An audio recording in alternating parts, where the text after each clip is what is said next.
Agora tem melhores resultados, excelentes prazos, crédito na mão. A Unicred tem mais atendimento personalizado e mais vantagens pra você. Profissional da área de saúde ou quem vai empreender. A Unicred Fortaleza agora é Unicred Ceará, a união que traz mais vantagens para você. Coopere-se. Ligue 8540121100. A Unicred é mais você.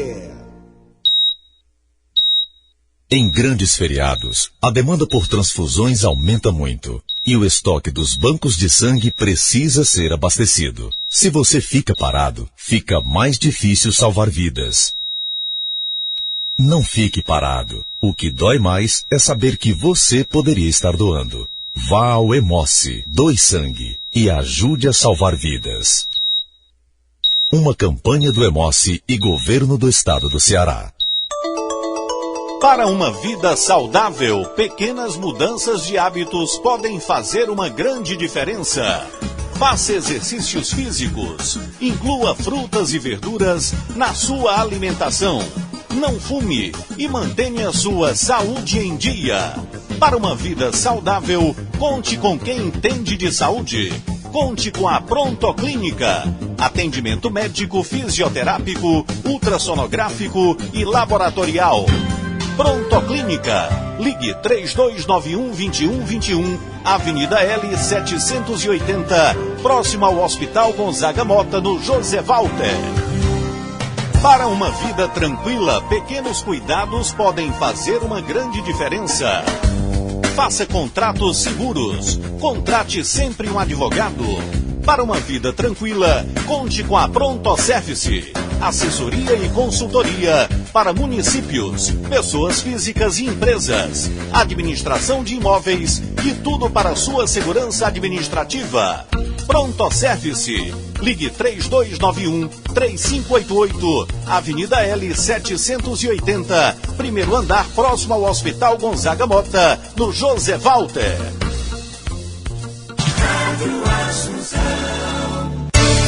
A Rádio Assunção apresenta Saúde em Dia, a sua dose diária de saúde. Produção e direção do médico Arruda Bastos. Programa que aborda os temas mais importantes da medicina, gestão e da saúde. Entrevistas, dicas de saúde e tudo para o seu bem-estar. Participe pelo telefone, Twitter ou Facebook. Não perca Saúde em Dia com Arruda Bastos. Agora viva melhor com Saúde em Dia, aqui na Rádio Assunção.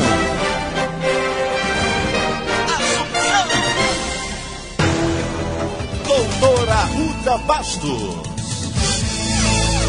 Meus queridos e minhas queridas ouvintes, obrigado pela audiência. Sejam todos bem-vindos à Rede Cearense da Saúde, comando da Rádio Assunção AM 620, com mais de uma dezena de emissoras espalhadas por todo o Ceará. Meus amigos, muitos casais sofrem e até se sentem culpados e diferentes por não poderem ter filhos.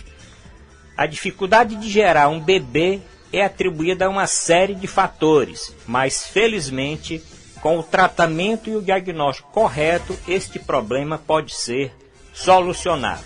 O que é infertilidade? Quais as principais causas da infertilidade? A ansiedade em engravidar pode interferir no tratamento. Infertilidade e também a Cooperativa dos Ginecologistas e Obstetras do Estado do Ceará, tema de hoje do Saúde em Dia. Saúde em Dia. Entrevista. Hoje vamos entrevistar o Dr. Jader Rosas Carvalho, ele que é médico, ginecologista e obstetra, presidente da COPEGO, Cooperativa dos Ginecologistas e Obstetras do Estado do Ceará, especialista em reprodução humana e videocirurgia ginecológica. Os ouvintes podem participar pelo telefone, pelo Twitter, twitter.com/arrudabastos, pelo Facebook, facebook.com/arrudabastos. Dr. Jader, obrigado pela presença. Vamos conversar inicialmente a respeito da sua atividade administrativa como presidente de uma das maiores cooperativas do estado do Ceará, a Cooperativa Médica, que é a Cooperativa dos Ginecologistas e Obstetras. Obrigado pela presença. Como anda a cooperativa na sua gestão? Pronto. A gente que agradece o convite, doutor Arruda. Desde que sabemos que seu programa tem abrangência estadual, nós ficamos muito felizes, porque é intuito dessa gestão sedimentar a Cooperativa dos Ginecologistas em Fortaleza, mas ajudar o colega que está no interior do estado, com a nossa prestação de serviços, através dos nossos contratos de prestação de serviço em plantões de obstetrícia, através da oferta de serviços com os convênios, junto aos convênios. A Cooperativa dos Ginecologistas tem convênio com 21 instituições. Então, esse colega do interior pode realizar consultas e procedimentos utilizando a Cooperativa dos Ginecologistas. E a cooperativa, ela é uma instituição de muita credibilidade, né? Ela já vem aí desde 1991, quando foi fundada pelo Dr. Pedro Almino, com 23 médicos, e hoje nós somos 574 médicos cooperados, né? Já temos colegas cooperados também no interior, mas a maior parte na capital do Ceará. E eu posso assinar embaixo o que o doutor Jader está dizendo, porque no meu período de secretário eu tive dezenas de reuniões com os colegas da cooperativa, e realmente uma cooperativa muito organizada, e que eu sei que agora na sua gestão pretende, e é importante que isso aconteça, porque nós interiorizamos a saúde, nós criamos hospitais regionais, policlínicas regionais, tem as UPAs, tem diversos investimentos no interior. Nós precisamos realmente ter os profissionais da área da ginecologia obstetrícia também trabalhando no interior. Bom, depois nós vamos voltar no final a falar um pouquinho mais da... Você quer complementar alguma coisa da Copego? Pois não. Sim. É importante frisar a alta credibilidade da nossa cooperativa pelos contratos já vigentes, né, com as principais maternidades de alto risco do estado do Ceará. Nós temos contrato com a Maternidade Escola, com o Hospital Geral de Fortaleza, com o Hospital César Caos. Nós temos contrato também com prefeituras, né, de menor porte, como a Prefeitura de Maranguape, Cascavel. Nós temos contratos de ambulatório com o SESI. Então, aquele médico tocoginecologista que ingressa na Copego, ele amplia sua atuação no mercado de trabalho, ele valoriza o seu trabalho, porque ele tem toda uma diretoria e um corpo de funcionários lutando pelos melhores honorários. Anualmente nós reajustamos os nossos contratos de plantão e de consultas. Nós temos uma diretoria trabalhando diuturnamente para melhorar a vida profissional do tocoginecologista. No sentido de interiorizar, é importante frisar que nós já estivemos em Juazeiro, e nessa semana, na terça-feira à noite, eu estive na reunião no Hospital Regional Norte, em que a doutora Eveline Moura, coordenadora do serviço, abriu as portas. Nós conversamos sobre as vantagens do cooperativismo para os médicos do Regional Norte, obstetras do Hospital Regional Norte, obstetras do Hospital Regional Norte. E é isso que a gente quer dar continuidade, interiorizar para ajudar ao colega que está no interior do estado. E essa ida para Sobral, nosso programa tem uma grande audiência na região norte toda, principalmente Sobral e nas cidades vizinhas. O Hospital Regional Norte, que é um grande hospital, tem um setor de obstetrícia altamente complexo, qualificado, inclusive com UTI neo também, UTI adulto, salas de cirurgia, a emergência e a urgência obstétrica e ginecológica. Mas, doutor Jader, vamos falar um pouquinho depois da cooperativa.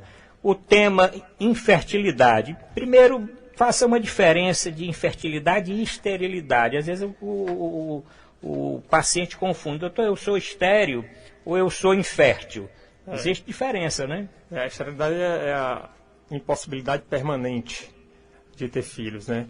E é bom se frisar que infertilidade não é a impossibilidade de ter filhos, mas sim a dificuldade de engravidar, né? Então, aquele casal, né, que durante 12 meses de tentativas de relações sexuais regulares, e quando eu falo em relações sexuais regulares, eu estou falando de atividade sexual 2 a 3 vezes por semana, sem método nenhum de contracepção, ou seja, a mulher não está usando pílula, a mulher não está usando nenhuma injeção, nenhum DIU, nenhum dispositivo intrauterino, o homem não está usando preservativo, e esse casal tem dificuldade em conceber, não consegue a gravidez nesse período de 12 meses, é definido como um casal infértil.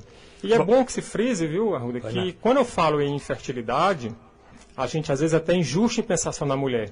Mas nós temos que pensar, e aqui eu estou para falar da infertilidade conjugal como um problema do casal. Tá? E ainda dentro dessa investigação é importante que se frise que as pacientes, eu falei em 12 meses, no tempo de 12 meses, mas aquelas pacientes acima dos 35 anos de idade, ou que já tem algum diagnóstico de doença ginecológica, como por exemplo endometriose, como por exemplo mioma, onde já se sabe que o parceiro é vasectomizado, ou é portador de uma varicocele, é interessante que esse casal já procure, antes desse período, o especialista em reprodução assistida. Bom, o doutor Jader já respondeu então aqui a dona Maria Silva, do município, aliás, da zona norte aqui, do município de Groaíras, que perguntou quando um casal deve pensar em fertilidade. O senhor já citou que exatamente durante esses 12 meses, etc., ficou bem claro. Um outro ouvinte pergunta quais as principais causas, o senhor começou a falar quais as principais causas de infertilidade, tanto no homem como na mulher, já que nós estamos falando do casal, né? É interessante a gente, antes de falar das causas propriamente ditas de infertilidade, a gente entender como ocorre o processo natural da gravidez no ser humano. Então é importante a gente ter em mente que a mulher precisa ovular, liberar uma sementinha, né, o óvulo. Esse óvulo é captado pelas tubas uterinas, onde ele é fertilizado, né? Então a junção do espermatozoide com o óvulo nas tubas uterinas formará o zigoto, o embrião. Esse embrião caminha para a cavidade uterina, onde é implantado.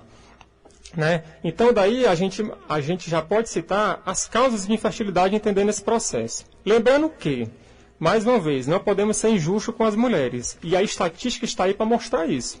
40% das causas de infertilidade são atribuídas às mulheres, 40% aos homens, 10% aos dois, o problema estará nos dois, e 10% a gente não descobre a causa. O que a gente chama de infertilidade sem causa aparente. Isso são dados estatísticos falando assim, a grosso modo, não muito minuciosamente, mas a grosso modo é isso. Então nós vamos ter problemas. As causas de infertilidade feminina, nós teremos os problemas de ovulação, né, principalmente aquelas anovuladoras crônicas, né, pacientes com síndrome dos ovários micropolicísticos. Nós poderemos ter também no fator ovulatório doenças como o excesso de produção do hormônio chamado prolactina, hiperprolactinemia, o hipotiroidismo, um déficit na produção de hormônios tireoidianos. Tudo isso pode levar a disovulíase, a desordens ovulatórias. Essa seria uma primeira causa. Uma segunda causa seria as alterações tubárias, né? A gente, como eu falei, o espermatozoide precisa encontrar o óvulo na trompa. E se há uma alteração na função das tubas uterinas, ou há um bloqueio, ou mesmo um bloqueio na função dessas tubas uterinas, a gente tem um problema tubário.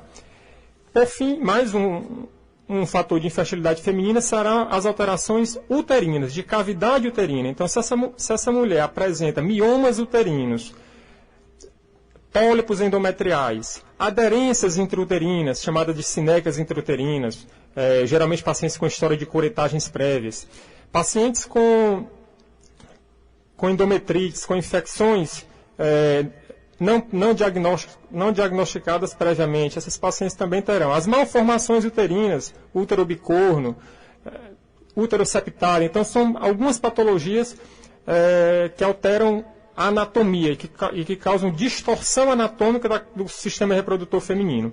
E no homem, responsável por 40%, nós vamos ter as alterações do sêmen, as alterações na quantidade de espermatozoide, ou na qualidade ou na forma do mesmo, né?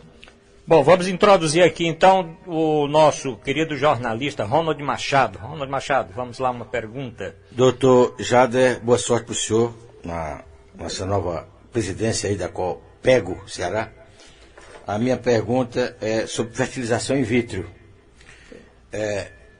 Esse serviço, nós temos aqui várias clínicas fazendo a fertilização. Eu pergunto, está disponibilizado no serviço público já, ou ainda está muito caro? Ou está distante ainda, por favor? Antes de responder a pergunta do nosso colega Ronald, a quem cumprimento cordialmente, é importante que a gente fale ainda nas causas de infertilidade da endometriose. A endometriose ela é uma doença enigmática, né, porque a gente ainda não sabe realmente a causa.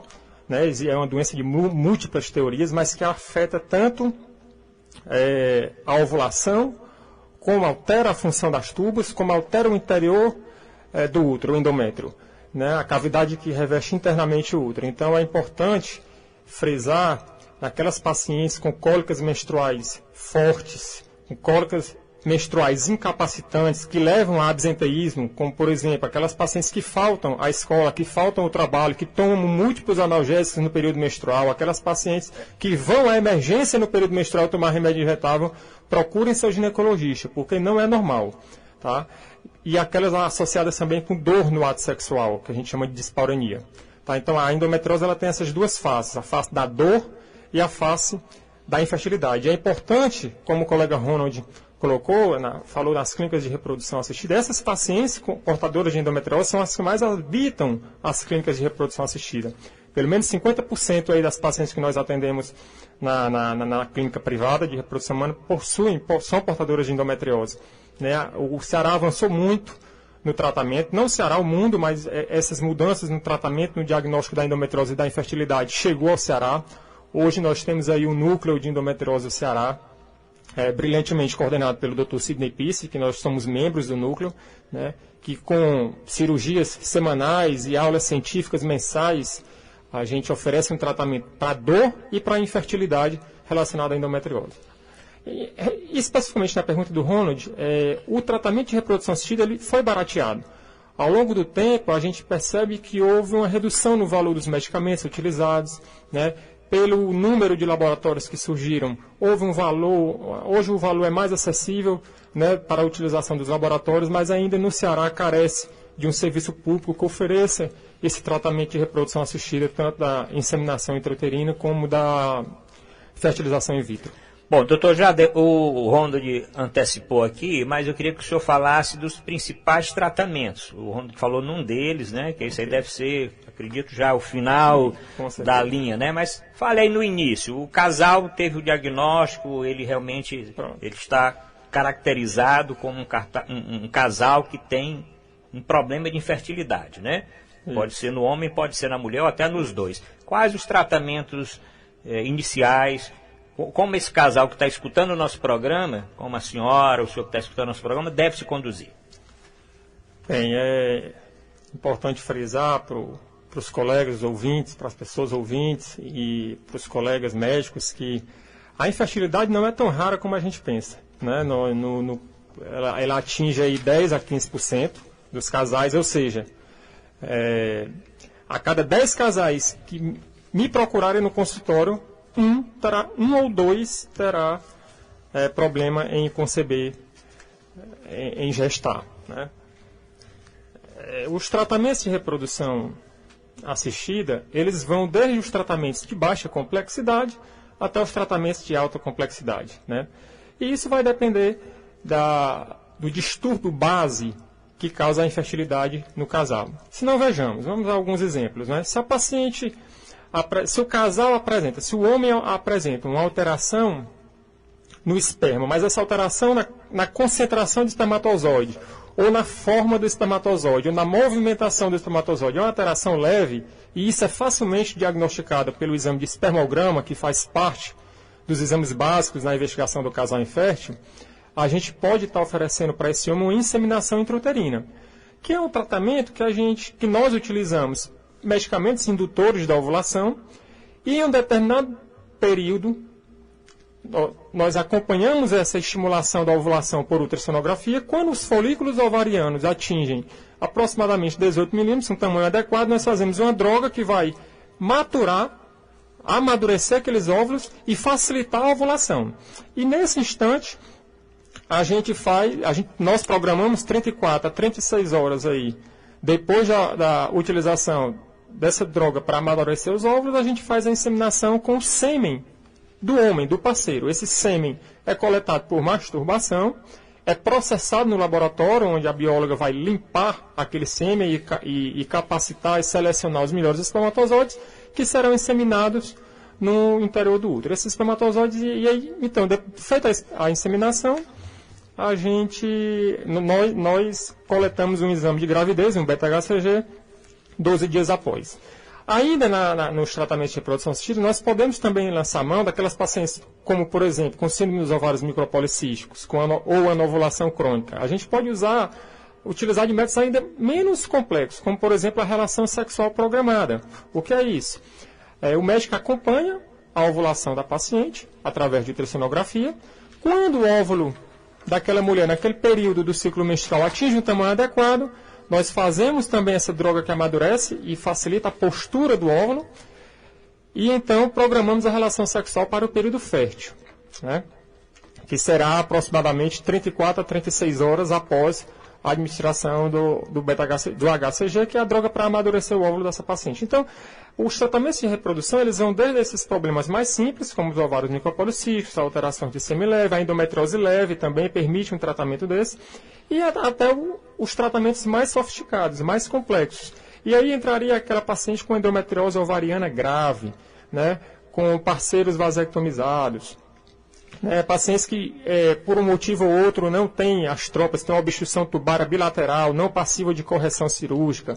Então, essas pacientes, o laboratório vai fazer a função das tubas. Ou seja, o espermatozoide encontra o óvulo, num determinado momento nós fazemos um ciclo que nós chamamos de hiperestímulo ovariano controlado. Nós utilizamos drogas indutoras de ovulação potentes para coletar o máximo de óvulos possíveis. E esses óvulos são, então, num determinado momento do ciclo, captados, a paciente é sedada, sofre um processo de sedação, né? A gente, com a visibilização ultrassonográfica, nós utilizamos uma seringa, uma agulha fina, captamos esses óvulos maduros são entregues à bióloga, que fará a fertilização in vitro, com o esperma do parceiro. Esse embrião formado é acompanhado pela bióloga durante aproximadamente 5 dias. Os primeiros dias de desenvolvimento do embrião são acompanhados no laboratório, e a bióloga e o embrião então é transferido para o interior do útero preparado, com o preparo endometrial. Bom, nós estamos entrevistando o Dr. Jader Carvalho, ele que é especialista em reprodução humana e presidente da cooperativa dos ginecologistas e dos obstetras do Estado. O senhor já respondeu a maioria das perguntas, acho que os nossos ouvintes estão satisfeitos, mas vamos para um piga-fogo aqui final, o senhor pode complementar. Nosso ouvinte pergunta se o consumo de anticoncepcional por longo tempo pode deixar a mulher infértil. Não causa. Nós não temos esse problema com o anticoncepcional. Os anticoncepcionais, a maioria deles comprimidos, né, os anticoncepcionais comprimidos, eles não retardam a fertilidade, né? A paciente que usou durante 10 anos pode parar o seu anticoncepcional e no outro mês já engravidar, né? É um pouco diferente dos injetáveis. Os injetáveis parecem estar mais ligados a uma demora na fertilidade, porque níveis da substância presente no injetável mensal ou trimestral ficam no sangue por mais tempo. Isso pode impedir um pouco mais a fertilidade. Agora, antes, doutor Rodrigo, só queria frisar que aquela paciente, que aquele casal que deseja gravidez, ao tentar a gravidez, ao perceber que dará início ao processo de tentativa de engravidar, é interessante que ele procure o ginecologista para as orientações pré-concepcionais. Atualizar o calendário vacinal da mulher, utilizar, aqui eu faço um apelo aos colegas do interior, utilizar o ácido fólico, porque nós já sabemos, já está mais do que demonstrado na literatura, que o ácido fólico previne formações de defeitos neurológicos na criança e, né, de grande valia. Portanto, aquelas pacientes que suspenderam o anticoncepcional, iniciem o uso do ácido fólico, que ficará mantido por até 12 semanas de gravidez. Bom, estou recebendo aqui mensagem da doutora Lia Bastos Aguiar, que foi colega do doutor Jader na universidade, como também o doutor Gerardo Aguiar Neto, estão escutando o nosso programa. Da mesma forma que eu quero agradecer aqui a audiência dos doutores Luiz Porto, Celina Pinheiro, do reitor da Unicristo, José Lima de Carvalho, do professor Miguel Furtado Leitão, do doutor Grijalva Costa, que também são da Unicristo. E, doutor Jader, uma pergunta de um ouvinte aqui é se os tratamentos, bota até no plural, se os tratamentos de fertilidade sempre resultam em gestações múltiplas. Excelente pergunta. Meu nome do leitor. É a dona Lúcia Araújo, é aqui do Conjunto José Walter. Pronto, dona Lúcia, excelente pergunta. Manda um abraço para a doutora Lia, para o doutor Gerardo e a todos os colegas aí que compõem a região de Sobral, a Faculdade de Medicina de Sobral, que nós temos uma imensa gratidão na figura do professor Gerardo Cristino, né, um homem que moldou o nosso caráter, um ser humano fundamental. Né, e foi uma iniciativa ímpar, né, essa implementação da Faculdade de Medicina no interior do estado aí. Mas respondendo aqui a pergunta se a gravidez é sempre múltipla. Pronto, não. A gestação múltipla, nós sabemos hoje que é uma complicação do tratamento de reprodução assistida. Né? Geralmente nós queremos gestações únicas. Por quê? Porque junto com as gestações múltiplas vêm as consequências na gravidez, as consequências obstétricas de uma gestação múltipla, que é a prematuridade, né? O risco maior de desenvolver hipertensão na gravidez, mas não.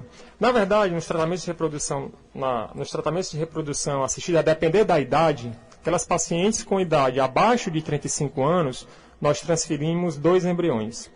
Nas pacientes de 36 a 39 anos, 3 embriões, e naquelas acima dos 40 anos, a gente transfere 4 embriões. Pode ser que desses 4 embriões vinguem os 4. Pode ser que nenhum. Então, isso tem que ser explicado à paciente antes de iniciar o tratamento. Também no processo de inseminação intrauterina. Nós podemos também ter gestação gemelar. Mas nem sempre. A resposta aqui, nem sempre nós vamos obter gestação múltipla. Bom, o senhor respondeu uma pergunta que cita aqui, se a idade pode interferir na infertilidade. A idade é um fator importante. Né, professor? Excelente pergunta também. Eu não poderia passar hoje aqui nesse programa e não falar de causas identificáveis de infertilidade. Né? Então, a idade da mulher está muito relacionada à infertilidade. Por quê? Porque nós já sabemos que após 35 anos de idade, e mais dramaticamente, após 37, 38 anos de idade, essas pacientes terão a redução da reserva ovariana. E o que é a reserva ovariana? Elas vão reduzir a quantidade dos óvulos, e não só a quantidade, mas também a qualidade desses óvulos. Então a idade autoriza, é um fator primordial nos tratamentos de reprodução humana, é a idade. Aquelas pacientes acima dos 35 anos, nós temos um pior resultado no tratamento de infertilidade. Bom, estamos no finalzinho do programa, quero agradecer aqui a presença do Dr. Jader Carvalho e pedir que ele fale um pouquinho ainda da Copeg para nós encerrarmos essa entrevista. O senhor vai voltar outras vezes aqui para que nós possamos discutir mais os assuntos ligados à saúde da mulher. Queria frisar ao colega que está no interior aí do estado que ele tem uma instituição com muita credibilidade na saúde cearense, ajudando aí a prestar um bom serviço na saúde da mulher, que esse cooperado nos procure. Eu vou até vocês, mas vocês nos procurem também, que uma vez vinculados, vocês vão dispor de uma gama de vantagens aí, tá? Dizer que é um prazer estar dirigindo essa entidade, que começou com o Dr. Pedro Almino e passou pelas mãos aí de grandes homens como Dr. Jaime Benevides, Dr. Alberto Régio, doutora Marjorie Mota, e hoje é importantíssimo, hoje é o meu objetivo de vida aí nos próximos 2 anos, é fazer com que essa instituição cresça.